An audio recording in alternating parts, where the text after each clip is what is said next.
Seu áudio está fechado, doutor. Ok, pode ir. Já estamos ao vivo. Uhum.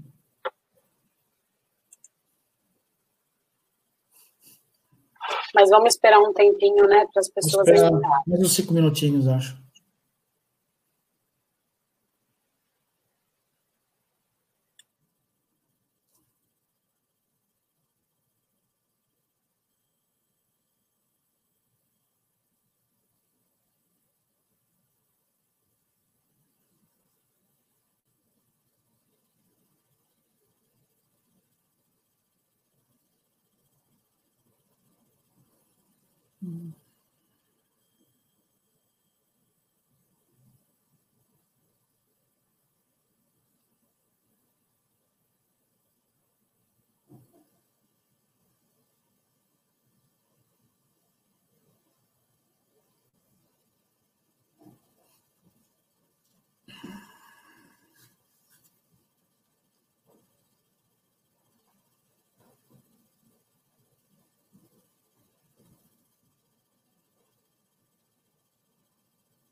Oi, pessoal, boa tarde. Vamos esperar só mais um pouquinho, tá bom? Mais uns minutinhos, só para dar tempo de todo mundo entrar.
Boa tarde, Jorge. Boa tarde, Sivaldo.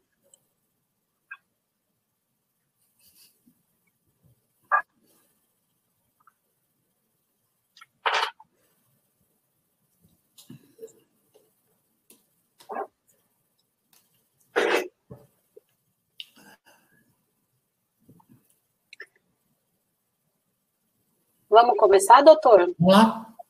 Bora. Então, vamos lá, gente. Enquanto isso, as pessoas vão chegando. Pessoal, então, meu nome é Luciana, eu sou da área de gestão de saúde da Alper, a minha formação é em fisioterapia, e hoje a gente está aqui para falar desse tema tão importante, que é a saúde do trabalhador.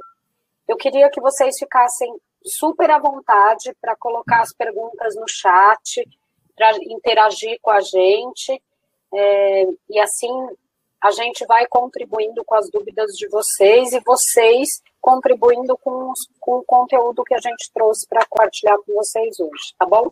Espera só um pouquinho, Lu. Meu computador deu pau aqui um pouquinho. Espera só um pouquinho, tá? Tá bom. É só porque eu falei, né? Uhum. Espera só um pouquinho. Tecnologia é assim mesmo, né? Exatamente. Então, só para não ter... É que caiu aqui meu sistema. É só um pouquinho. Mais um minutinho, gente. Oh, meu Deus, peraí. Ai.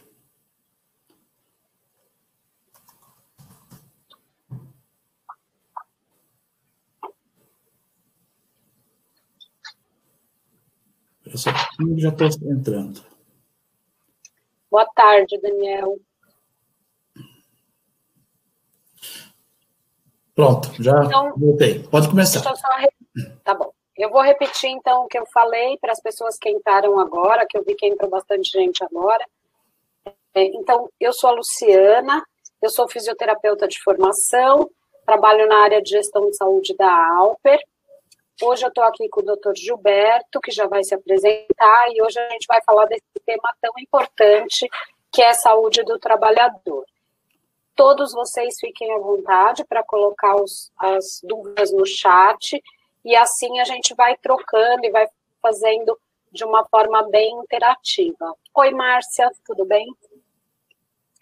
Então vamos lá, doutor, fique à vontade. Bom, a gente vai discutir aqui qual é a relação da saúde do trabalhador com a empresa e qual a importância dos dois, tá? Só para vocês terem uma ideia, cerca de 45% da população mundial e cerca de 58% da população acima dos 10 anos de idade faz parte dessa força de trabalho. O trabalho dessa população sustenta toda a base econômica e material das sociedades, que, por outro lado, elas dependem da sua capacidade de trabalho, tá?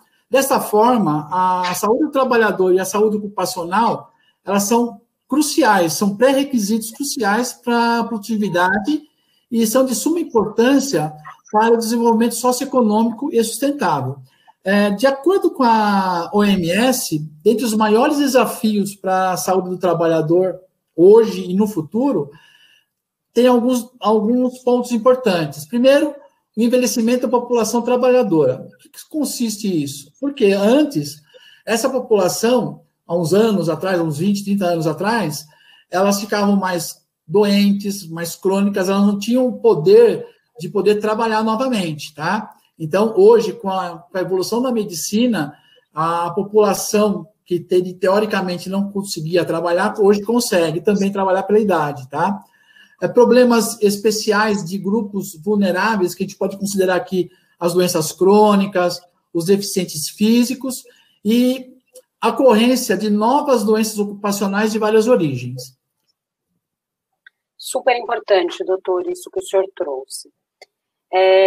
E o senhor falou, então, que 58% da população acima de 10 anos faz parte da força de trabalho. Isso, exatamente. Quer dizer, então, é um dado muito importante, né? Porque isso quer dizer que a saúde, então, do trabalhador e um ambiente de trabalho saudável, eles não são bens valiosos só individuais, né? São bens valiosos para a comunidade, são bens valiosos para os países.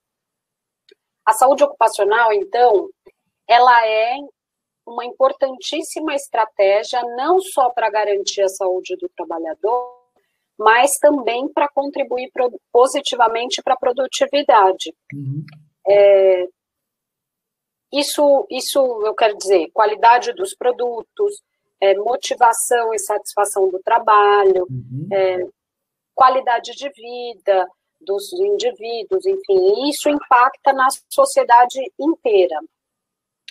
Outro ponto importante que o senhor trouxe foi a preocupação com o envelhecimento da população, né? É um tema que eu gosto demais, esse. E hoje, no Brasil, a gente tem aproximadamente 14,5 milhões de pessoas com 65 anos ou mais. Isso corresponde a 8,6% do total da população do país. E tem uma projeção para a gente chegar a 9,7% em 2050. E a ampliação dessa faixa etária, ela está muito associada ao aumento de doenças crônico-degenerativas, como, por exemplo, a depressão, que a gente tem falado tanto de saúde emocional, né? A gente está passando hoje, né? Exatamente, nesse período de pandemia, então não daria para a gente não mencionar a saúde emocional. Isso tem sido a nossa maior demanda, né, das empresas desde o início de 2020. E se a gente considerar que a depressão afeta de 1 a 3% dos idosos na comunidade, 10 a 12% nos pacientes em ambulatório e 10 a 15% nos hospitalizados, aí a gente consegue ter uma dimensão do impacto da saúde emocional na saúde do trabalhador.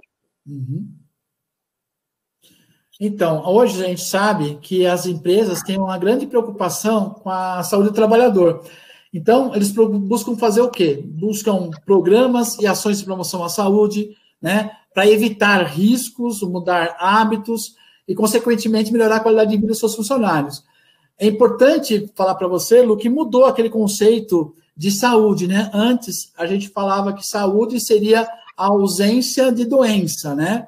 Agora não. A OMS mudou, né? E agora é mais abrangente, né? Agora é um estado de bem-estar multidimensional que deve permanecer em equilíbrio dinâmico. Que são esses que estado bem-estar multidimensional? É a saúde física, é a mental, é a intelectual, a social, a espiritual e a financeira. Então, o primeiro passo que a gente tem que fazer é entender como a gente tem que manter esses hábitos saudáveis, quanto a nossa imunidade está boa, para mantermos essa defesa, né, preparada para qualquer tipo de evento, né? Então, não adianta, a gente tem que fazer o quê? Uma alimentação adequada, a gente tem que manter uma atividade física adequada, ter contato com tudo isso, a gente vai ter um propósito de vida, né? A gente vai ter uma chance de melhorar o nosso sono, cuidar do nosso estresse, pensar na espiritualidade também, que é importante, né? E até mudar o nosso estilo de vida, entendeu? Ô, Lu, agora pensando nisso daí que a gente está falando, dessa parte de comportamental, de que forma as empresas podem contribuir com esses aspectos? Sim, como o senhor falou, as empresas hoje já têm essa preocupação, né? Inclusive, a gente tem a Política Nacional de Saúde do Trabalhador, do Ministério da Saúde, que todo mundo conhece, que está em vigor desde 2004, né? E que visa a redução dos acidentes, doenças relacionadas ao trabalho, e que estimula a execução de ações de promoção, reabilitação, enfim, vigilância na área da saúde. Então, as empresas já estão fazendo um movimento nesse sentido. Mas será que o que a gente está fazendo é suficiente? Será que quando a gente promove ações pontuais e isoladas, elas são eficazes? É uma boa pergunta. Eu acho que é uma coisa para a gente refletir. Não que as ações pontuais não sejam importantes, eu jamais falaria isso, porque a gente precisa disseminar conhecimento, isso vai ser para sempre, e a gente precisa promover educação em saúde, e isso vai ser eterno. Mas, segundo a BRH, as empresas deveriam criar uma cultura de saúde. Nessa cultura de saúde, os protagonistas são os colaboradores. Perfeito. E os líderes são os facilitadores. E uma forma de se criar essa cultura de saúde é desenvolvendo uma política de saúde realmente, onde sejam definidas responsabilidades, onde se promova um estilo de vida saudável e se acompanhem as ações preventivas. Isso é muito mais abrangente do que oferecer um plano de saúde e promover as ações isoladas. Se a gente pensar que as empresas têm políticas de um monte de coisa, e de fato tem, por que não tem uma política de saúde, né, doutor? Eu não tenho visto empresas que tenham política de saúde. Também não. Mas é uma coisa para a gente refletir. Por que não tem, né? A sugestão, então, da BRH é que se tenha a política de saúde estruturada, e que daí se formem comitês de saúde, e esses comitês vão ser formados por pessoas de todas as áreas da empresa. Então, do RH, de operações, finanças, logística, compras, comercial, enfim. Dessa forma, todo mundo consegue, então, zelar pelos investimentos e promover uma ação mais integrada, inclusive dos fornecedores. Porque, por exemplo, a gente não pode pensar em fazer uma ação pontual e que também é muito solicitado para a gente das empresas, vamos fazer uma ação de alimentação saudável, Mas aí a gente faz uma ação de alimentação saudável numa empresa que tem um refeitório, que tem um parceiro que cuida do refeitório, e esse fornecedor não tem essa preocupação. Então ficam... Quebra tudo, né? Quebra tudo. Situações incompatíveis, né? E outro ponto muito importante é que antes da gente propor as ações e pensar quais serão os programas que vão ser implantados, a gente precisa conhecer as condições de saúde dos colaboradores, né?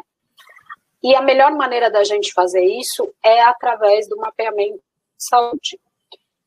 A gente também fala muito, né, doutor, do mapeamento de saúde em todas as oportunidades e reuniões que a gente tem com as empresas, porque realmente é uma forma, depois que você consegue olhar para esse cenário, você consegue definir quais serão as prioridades. E você vê qual é a epidemiologia daquela população, né? Então, que tipos de doenças ou que tipo de agravos pode ter a empresa, e aí você toma ação em cima desses agravos, né? Exatamente. Além da gente, então, conseguir fazer ações mais efetivas, a gente ainda consegue, através do mapeamento, gerar indicadores para a gente acompanhar depois, né? E aí as coisas começam a ficar um pouco mais integradas, né? A gente sabe que o grande desafio disso tudo, na verdade, dos programas de saúde, é o engajamento dessa população, né? E isso é um desafio em todas as empresas. Mas se a gente tiver, então, a política de saúde, os comitês de saúde, a participação ativa da liderança, ações, por exemplo, de gamificação, que são ações que ajudam no engajamento, fornecedores adequados, se a gente junta tudo isso, a chance de um programa de sucesso é muito maior. Com certeza, com certeza. Doutor, nesse cenário de cultura de saúde, enfim, nas empresas, qual que o senhor acha que seria o papel do colaborador? Nós vamos ter que entender nesse momento, Lu, que esse colaborador tem que ser entendido como uma pessoa integralizada, ou seja, a gente tem que entender o todo do colaborador, né? Então, a gente tem que fazer o quê? Um estímulo a uma alimentação saudável, uma prática de atividade física, ações de educação em saúde com incentivo à atenção primária, ou seja, como eu tenho que prevenir uma doença, né? O importante é que essas pessoas tenham, nesse ponto a gente bate, a gente bate nas reuniões, que tem que ter um médico de referência, né? Ou seja, eu tenho que ter um médico que vai olhar para mim, vai me entender e vai saber o que eu tenho realmente, quais exames que eu tenho que ser feitos para eu poder ter uma saúde perfeita, né? Qual medicação, então ele achou aquela patologia e antes que ela se complique, eu tenho que dar uma medicação adequada, né? Então, fica muito mais fácil da gente poder atuar em cima desse colaborador. Então, ele tem que ter um médico de referência. Não é o médico do pronto-socorro, não é o médico que o vizinho achou que é bom, nada. Ele tem que ter um médico de referência, tá? Aí, qual o problema da gente poder não ter esse médico de referência? Quando a gente vai em muito especialista, então você pode ver que às vezes um colaborador vai em 10 médicos, né? Vai em 10 especialistas. Ele não sabe que tem. Esses 10 especialistas podem pedir os mesmos exames para ele, então ele vai fazer 10 vezes a mesma coisa. Então você tem um desperdício aí, ela pode prejudicar a saúde dele, né? Então, você tendo um médico referência, fica muito mais fácil do médico poder orientar melhor esse colaborador e esse colaborador saber o que está acontecendo com ele, né? Aí, uma boa parte das empresas já tem esse médico do trabalho, outras empresas não. Outras empresas só tem um médico que faz o admissional e periódico. mas uma boa parte das empresas já tem esse médico do trabalho. Esse médico do trabalho seria o médico referência também, né? Porque ele conhece toda a empresa, ele conhece todos os colaboradores, então fica muito mais fácil de fazer uma gestão de saúde em cima desse colaborador, mas não tirando também a necessidade de ele procurar realmente ter esse médico referência, tá? Algumas operadoras já têm esse médico, a gente chama médico de família, ou outra denominação, mas uma boa parte das operadoras já tem esse médico de referência. O que cabe é exatamente esse colaborador ser estimulado a procurar esse profissional, tá? E da mesma forma, você também integrar também o check-up dos executivos a essa atenção primária, né? Os exames periódicos que esse médico do trabalho vai fazer, e da mesma forma, controlar e fazer a gestão dos afastados, e com isso você vai conseguir também diminuir o fator previdenciário, que é o FAP, tá? Então, tudo isso a gente gera mais valor, a gente consegue ter redução de custo, melhor cuidado da saúde, e além de ter uma abordagem única e inovadora. Essa semana mesmo, a gente participou de um congresso semana passada, né, Lu? Que eles falaram isso, né? Que a saúde corporativa ela tem que estar praticando novas práticas, né? Fazendo melhores práticas, para poder seguir essa linha de cuidado essencial do colaborador. Inclusive, foi bom o senhor falar do congresso, porque nesse congresso, a BRH divulgou, falou, né, que em 17 de agosto, eles vão divulgar o programa da Empresa Saudável. Então, para quem estiver aqui, que seja de RH, é legal saber isso e até conhecer um pouco mais sobre esse programa, né? Perfeito. Doutor, fala um pouco para a gente agora como que está o cenário da população brasileira hoje. Até porque a gente consegue comparar o cenário da população com o cenário da empresa, né? Exatamente. E não está nada tranquilo, né? Está preocupante, né? A gente sabe que o sobrepeso e a obesidade está no topo, né? Principalmente no Brasil, né? No topo das doenças crônicas, né? O que a gente não sabia é que nos últimos anos o aumento do sobrepeso no Brasil foi de 50% maior que em outros países. Olha a gravidade disso, né? Você fazendo uma dieta irregular, uma ingesta de alimentação inadequada, né? E atualmente temos 61% da população com sobrepeso e obesidade. E desses, 40% já apresentam doenças crônicas. O que é importante referir aqui, Lu, que a doença crônica, principalmente da parte de obesidade, ela traz outras doenças crônicas também em paralelo. Então, ela traz o diabetes, traz a hipertensão, né? Então, com esse número, olha só como é que está. 48,6% são diabéticos, 21,4% hipertensos, 26,8% obesos e 61,7% sobrepesos. Com esse cenário, tá? O governo, o Ministério da Saúde, também definiu alguns critérios, tá? De doenças crônicas não transmissíveis. Então, vamos lá. A gente tem aproximadamente 80% das mortes por doença crônica ocorrem em países de baixa e média renda. Seria o Brasil. 1/3 dessas mortes ocorrem com pessoas com idade inferior a 60 anos. Então, está atingindo adultos jovens. A maioria dos óbitos por doenças crônicas são atribuíveis às doenças do aparelho circulatório, tá? Ao câncer também, a diabetes e as doenças respiratórias crônicas. E as principais causas dessas doenças incluem fatores de riscos modificáveis. O que são fatores de risco modificáveis? Que todas essas doenças, o diabetes, o hipertenso, o obeso, o sobrepeso, você pode controlar, você pode reverter, como atividade física, né? Hábitos alimentares adequados, né? Uma nova perspectiva de vida, ou seja, tem como a gente reverter esse cenário. Só que, nesses últimos anos, a última década, a gente observou que 20% na taxa de mortalidade por doença crônica teve uma redução, principalmente a dos doenças respiratórias, da respiratória crônica e do circulatório. Por quê?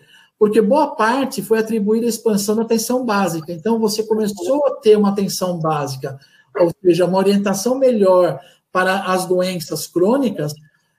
Isso foi uma redução significativa dessas doenças.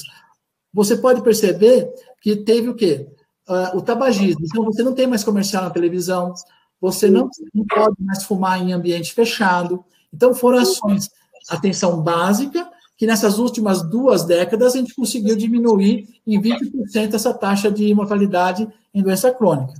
E, em cima disso, o governo, então, fez, em 2011, um plano de ação estratégica para enfrentamento das doenças crônicas. Então, esse planejamento vai de 2011 até 2022. Quais são essas metas? Tá? Então, a gente tem diminuir a mortalidade prematura de abaixo de 70 anos por doença crônica em 2% ao ano. Tá? Então, eles querem atingir a população abaixo de 70 anos com morte prematura, diminuir 2% ao ano. Reduzir a prevalência. O que é prevalência? Né? O risco de você ter uma obesidade em crianças, isso é importante, tá? Por que é importante a obesidade em criança? A criança fica muito tempo sentada, agora, então, em tempo de pandemia, está pior, né? Porque ela fica só vendo televisão ou fica no seu telefone celular jogando, e ela vai, nesse meio tempo, ela não percebe, ela começa a comer muito salgadinho, muita comida não adequada. Então, o governo quer que diminua essa prevalência da obesidade em criança, diminuir a prevalência de obesidade em adolescentes da mesma forma, deter o crescimento de obesidade nos adultos, reduzir a prevalência do consumo nocivo do álcool. Então, ele já atingiu a parte de tabagismo, mas eles querem também pegar a parte do álcool também, aumentar a prevalência da atividade física no lazer, aumentar o consumo de frutas e hortaliças, reduzir o consumo médio de sal. Então, só para você ter uma ideia, aquele pacotinho de fandangos, de xizitos, de batatinha frita, você tem a quantidade de sal que é necessária para um dia, 24 horas. Olha só a quantidade de sal que você coloca para dentro do corpo. E come em meia hora, né? Você come em meia hora e quer mais outro pacotinho, né? Esse que é o problema. E continuar ainda a prevalência do tabagismo também, reduzir a prevalência do tabagismo. Além disso, em relação à saúde da mulher, eles estão preocupados também com a cobertura da mamografia entre mulheres de 50 e 69 anos, aumentar a cobertura do exame preventivo do câncer do colo de útero, que é o Papa Nicolau, em 24 e 64 anos, e tratar 100% das mulheres com diagnóstico de lesões prévias para câncer. Só para você ter um dado importante, também no começo do mês de abril, fizeram uma pesquisa com 500 mulheres aqui em São Paulo, e dessas 500 mulheres, 52% delas não procuraram o ginecologista nenhuma vez. Só para você ter uma ideia do alto índice de falta de procura do serviço médico, tá? Então, isso é muito importante, a gente tem que ver isso daí, tem que acompanhar e tem que incentivar essas metas, tá? Outra coisa... Então, oi? Desculpa te interromper, mas só para complementar. Então, são 2 enfoques que a gente está dando, só para deixar claro. Sim. Então, é o que a empresa pode fazer, né? Como que a empresa pode contribuir. E outro, tudo isso que o senhor falou, na verdade, são informações importantes para o próprio colaborador entender que ele, de fato, é o protagonista e ele tem responsabilidade sobre a sua saúde. Né? Isso mesmo. Porque a melhor forma, então, dele se cuidar é ele elegendo um médico que ele vai chamar de dele, né? Isso. E assim ele vai seguir, porque tudo que a gente lê caminha para o mesmo lugar, que é a atenção primária, né? É isso aí. Então, se ele seguir tudo isso, uma alimentação saudável, prática de atividade física, né? Melhora dos hábitos nocivos, a gente vai ter uma chance muito grande da gente poder melhorar a nossa saúde. Agora, Lu, vamos lá, vamos puxar... Peraí, deixa eu só te falar que tem coisa no chat aqui. A Bruna e mais uma pessoa comentaram aqui. A Bruna disse, infelizmente temos doenças psicológicas em massa e isso tem refletido bastante nas empresas. E tem uma outra pessoa, que o nome não está identificado, e ela diz, a pandemia influiu na mudança de hábitos, então Olha, as duas falaram de coisas muito semelhantes, porque tanto o aumento de doenças emocionais, quanto... Está passando um ano, a gente já passou um ano já com a pandemia, né? Então, tudo isso a gente tem que pensar como a gente pode fazer. E aproveitando como a gente pode fazer, Lu, explica um pouco para nós como a gestão de saúde da Alper pode colaborar com as empresas nesse sentido aí que a gente falou agora. Ótimo, vou explicar sim. Deixa eu só complementar a sua fala. Então, essa mudança de hábitos na pandemia, que o doutor falou, que fez todo mundo estar enclausurado, enfim, fez com que a gente diminuísse muito a nossa mobilidade mesmo, né? Sim. Então, diminui a atividade física, muitas pessoas engordaram. A gente teve 400 mil mortes. Quem que não se abala com isso, né? Sim. É impossível não se abalar emocionalmente. E aí, uns aumentam a quantidade de álcool, outros aumentam a quantidade de comida, outros aumentam a quantidade de bebida, de tabaco. Enfim, cada um acaba buscando a sua válvula de escape nesse momento que fez, de fato, com que todo mundo mudasse seus hábitos, né? Além de, sem falar que quem é mãe tem o filho em casa, teve que dar conta das crianças estudando online, você tem que fazer almoço, você não vai mais no restaurante, você tem que lavar louça. Então, tem um excesso de tarefas. Né, Lu, você falou bem das 400 mil mortes, e também a gente tem que enfrentar também o luto nas empresas, né? Então, e nas famílias, né? Nas famílias. Então, o amigo faleceu, então você tem que... Sim. Quem que você vai ajudar? Vai ajudar só a família? Não, você tem que ajudar também o colaborador também. Você tem que acalmar a empresa. São vários fatores que influenciaram na mudança de hábitos na saúde das pessoas. Exatamente. É impossível ter 400 mil mortes e você não ter ninguém próximo. Sim. Que você se você for ver, do ano passado para cá, foi aproximando, né? Então, estava longe, as mortes estavam longe, não estavam perto da gente, estavam bem longe. Aí começou a ficar no vizinho, no primo, aproximar na família, entendeu? Então, tudo isso também influenciou bastante, né? Exatamente. Agora, então, eu vou falar como que a gente consegue, então, contribuir hoje com todo esse cenário. Então, a gestão de saúde da Alper, ela atua em várias dessas frentes que a gente explicou aqui. Então, desde a apresentação dos dados no comitê de saúde na empresa, as informações geradas pelo mapeamento da população, a gente faz as ações de promoção e prevenção de saúde nas empresas. Então, a gente tem feito bastante webinar, que anteriormente à pandemia a gente fazia palestras presenciais, hoje a gente tem feito muitas webinars, a gente tem encaminhado muitos vídeos, podcasts, informativos de todos os assuntos que as empresas nos solicitam, enfim. E além disso, a gente também, na Alper, tem disponível para as empresas o aplicativo do Dr. Alper, né? Que hoje ele tem várias funcionalidades e ele está sempre em inovação. E, aliás, a tecnologia é um ponto muito importante para a Alper entregar produtos tecnológicos, então isso é uma grande preocupação da Alper. E, além de tudo isso que a gente já faz, depois da gente ter falado aqui tanto, né, de política de saúde, monta comitê, então a gente também se coloca à disposição das empresas para ajudar nessa construção de políticas de saúde, formação de comitê e integralidade de todos esses dados. Porque se a gente não conseguir integrar, a gente também não consegue propor mais nenhuma ação, né? Um comitê, bem lembrado que você falou aí, o comitê não é somente análise dos números, né, de sinistralidade, nada, é um geral. A gente tem que ver como é que está a saúde da população, aonde a gente pode atuar, qual é a ação que a gente vai poder tomar. Não adianta nada eu querer fazer um programa de tabagismo se ninguém fuma. Sim. Entendeu? Então, eu tenho que ser bem pontual, eu tenho que acertar realmente o alvo para poder ter uma ação adequada na empresa, tá? É isso aí. E trabalhar todo mundo junto, né? Na verdade é isso, não dá para uma pessoa sozinha tocar saúde. Tem que ter sinergia, tem que ter sinergia. tem que ter equipe multi mesmo, tem que ter equipe intersetorial, comitê, enfim. É um grande desafio. E as pessoas, os colaboradores, eles têm que entender que a saúde deles é a maior responsabilidade da vida deles, né? E que ser responsável. É isso mesmo. E aí, pessoal, podemos começar a perguntar aí.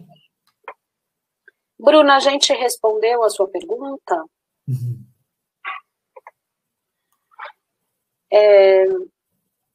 Se tiverem mais perguntas, fiquem à vontade para colocar.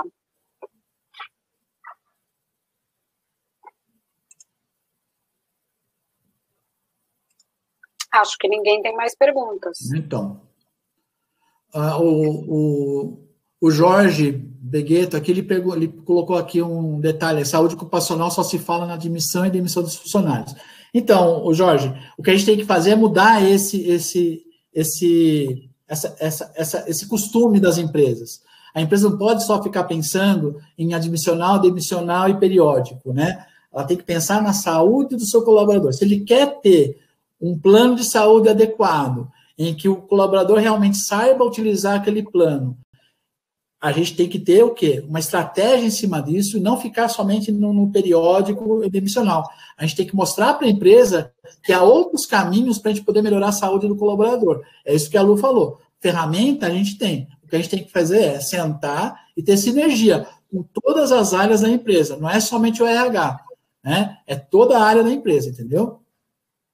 E hoje, Jorge, tem muitos médicos de saúde ocupacional, então, que já estão, de fato, partindo para a atenção primária. Eles já têm um olhar um pouco mais assistencial hoje para esse colaborador, quando a saúde ocupacional está dentro da empresa, né?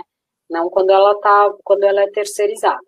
Mas quando o médico do trabalho está lá dentro, ele já consegue dar uma assistência maior e fazer um acompanhamento, ser o coordenador do cuidado desse beneficiário, enfim. Então, a gente está caminhando para isso, Jorge. Mas, de fato, ainda não é em todas as empresas que a gente tem esse olhar.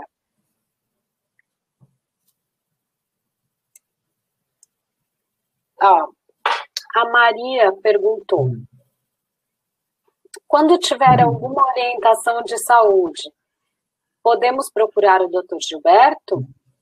Eu sou 24 horas, 7 dias da semana, né? Segunda, terça, quarta, quinta, sexta, sábado, domingo, segunda de novo.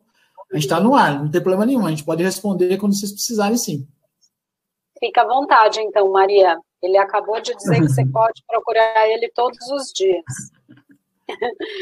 A Aline falou: sobre o mapeamento de saúde, existe uma forma mais carismática de fazer o colaborador responder essa pesquisa sem que ele ache que estamos invadindo sua privacidade? Ótima pergunta, Aline. Sabe por quê?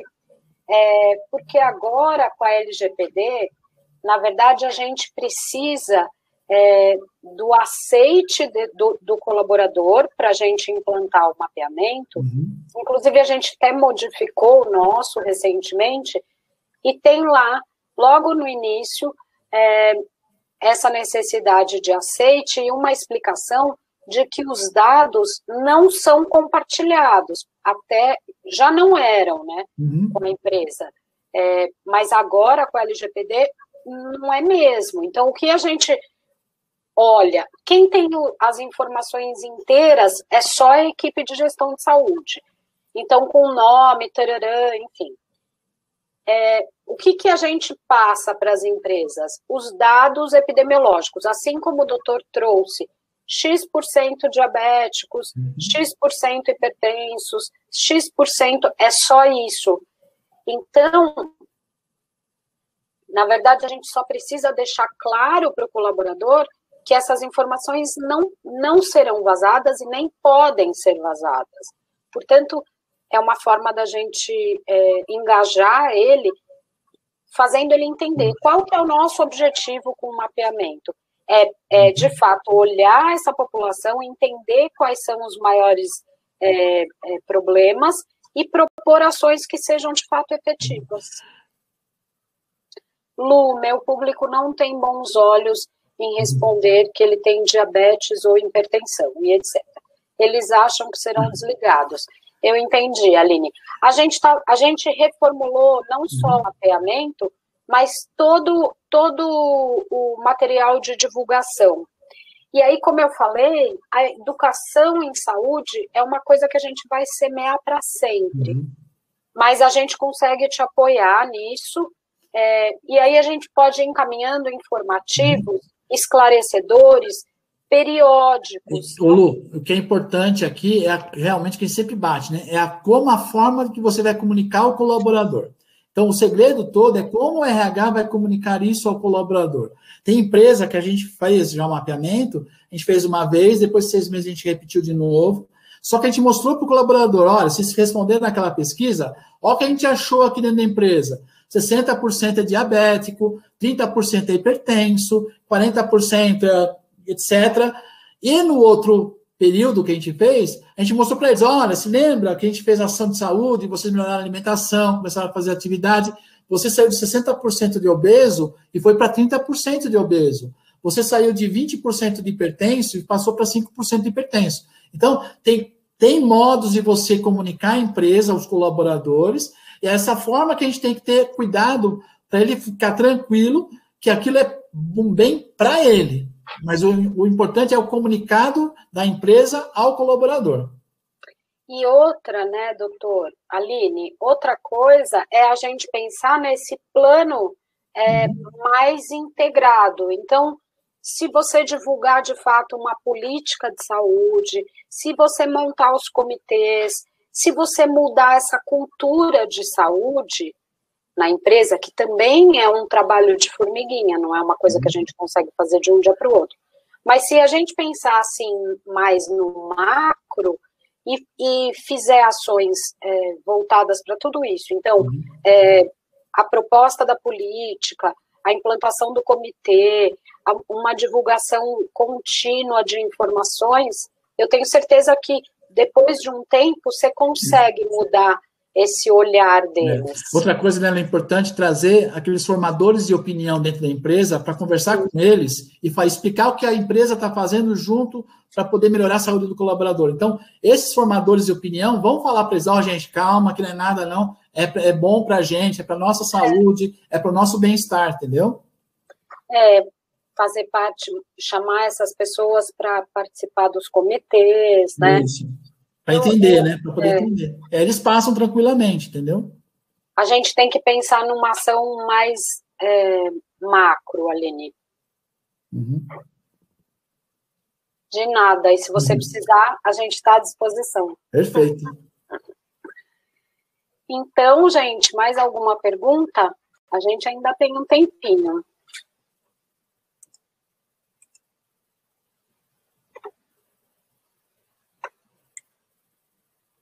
Não mais? Não, Lu. Então tá bom, gente.